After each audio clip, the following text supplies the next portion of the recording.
time to take a look at a new off-road racing game called Gravel. Michele is here to tell us all about it. Welcome to the show. Hello, thank you. So Gravel, off-road racing.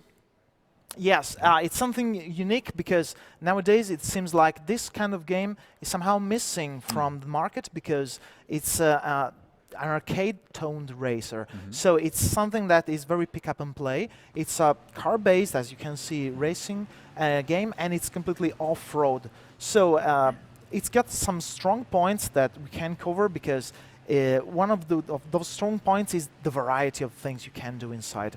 As you can see right now, we're rushing in Alaska. It's a cross-country race, so point-to-point races.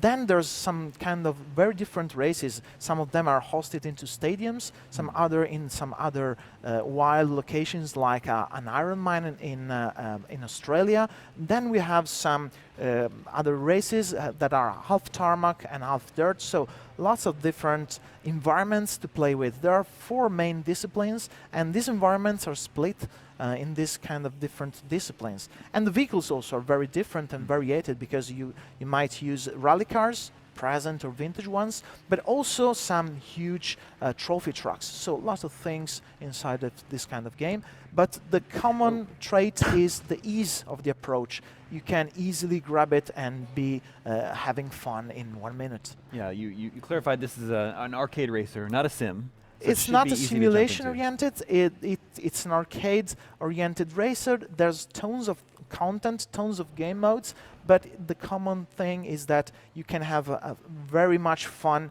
in very short time, and you can start enjoying it very quickly. So the ease of use is obviously a big focus for you guys. The ability to sit down, pick up a controller, jump in, immediately start racing. Yes, absolutely.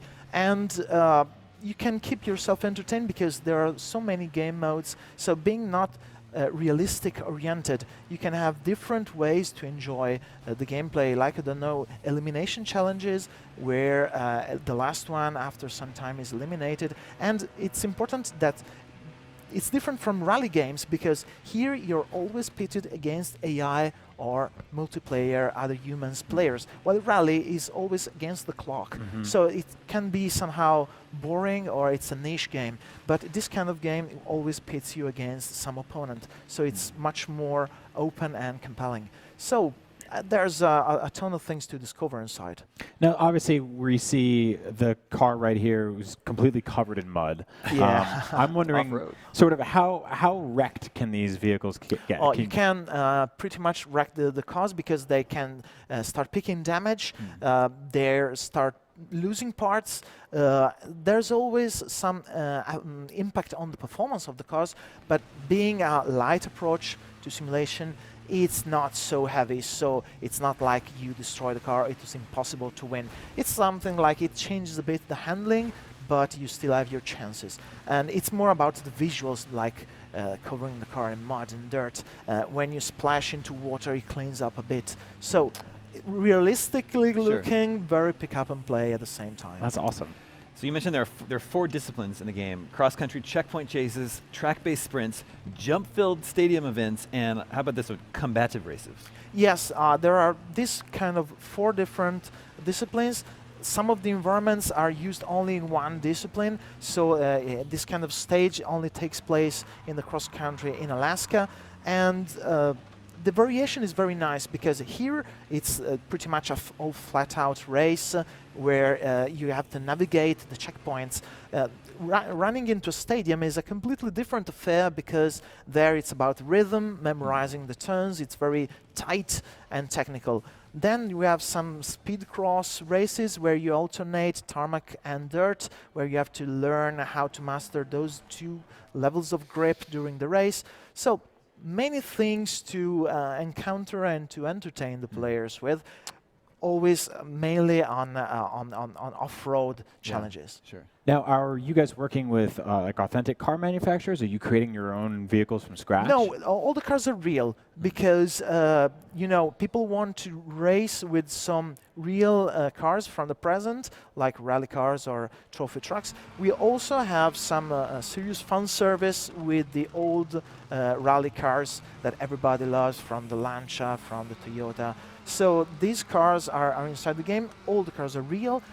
Many liveries are real. Then we have worked with manufacturers to create some custom liveries, fictional liveries, to offer even more liveries for the cars. So it's something that blends.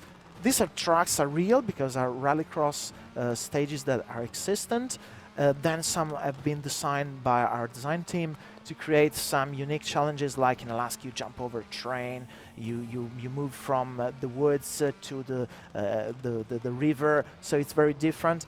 But the cars are all real. So you have a mix of environments or racetracks that are based on actual real-world racetracks, and then a bunch of stuff you guys invented.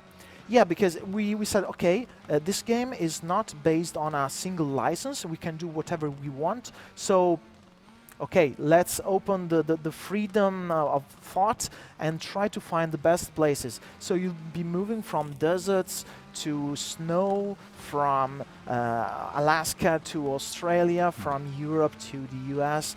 So we have tried to find the best places to entertain and give you much variation in the visuals. Is there an unlock system where you play the games to unlock new cars, new Oh, areas, yes. or is it everything available right at the beginning? In the best tradition, as you can see, sometimes you pile up some points. With these points that are based on stunts like drifting, jumping, you unlock the cars and the liveries.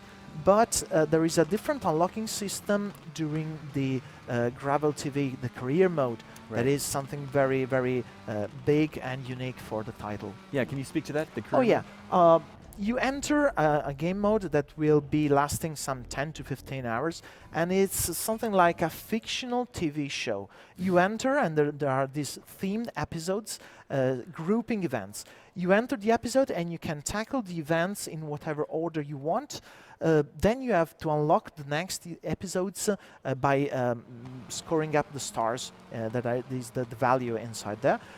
You'll reach the bosses. Every discipline has a boss. He's specialized, is a guy over the top, specialized in some discipline. You have to beat him in one-to-one races and move on. The final boss, the fifth boss, is the winner of the previous year of the show. So he's going to be the master of all the disciplines, and you have to beat him. The game modes are very variated in here because you have elimination challenges, challenges where gates pop up from the ground that you have to smash down the correct one with last-minute reflex. So very different game modes, always with AIs inside. So that's quite a mess. I love the idea of a racing game with boss fights. Yeah, me That's pretty too. cool. I was going to say, so do you get to actually see the people who are driving these cars? Oh yeah, because there are some introductory movies to highlight these over-top guys. Everyone is very stylish, has his own character, is presented to be some kind of over-the-top man. And these guys will be encountered on the track, so you'll connect directly who they are. I was going to say, I like that because it's more personal. You get a lot of racing games where there's just no one in the car, and you just see a car driving around, and you're like, is this drone controlled? Like, yeah, but you we guys have try boss to fights? make You it have- things personal Yeah. because we wanted to create something that creates an antagonism with some real person. So we wanted to create this kind of, and the concept of the show is something that is somehow ironical, and you can spot somewhere some fake advertising inside the game of products connected to the show. So everything hints in there because it's the main game mode and the meat of the game. Yeah, that's awesome. What about the multiplayer? Multiplayer will have quick races, championships, but also some capture the flag and another game mode that we call the King Run, where there are crowns around the tracks, and you have to pick the crown and keep as much as you can to win the race. So you might use those game modes as a filler between races, or it might become your main preference because it's aimed to a much varied audience, this kind of game. It's not for the rally fanatic, but much more open to many people. Are you supporting both online and local multiplayer? We don't have local multiplayer because it's our second title made with Unreal Engine. We are switching from our in-house engine to the Unreal, so we're still making experiments, so maybe in future titles we can support even local multiplayer. This game tends to be very heavy graphically because, as you can see, there are big environments, so split screen could be quite heavy to handle. Sure. Very cool. Gravel is coming to PC, PS4, and Xbox One in early 2018. Yes. Very cool. Michaela, thank you so much for coming by the show. Thank you. Thank you.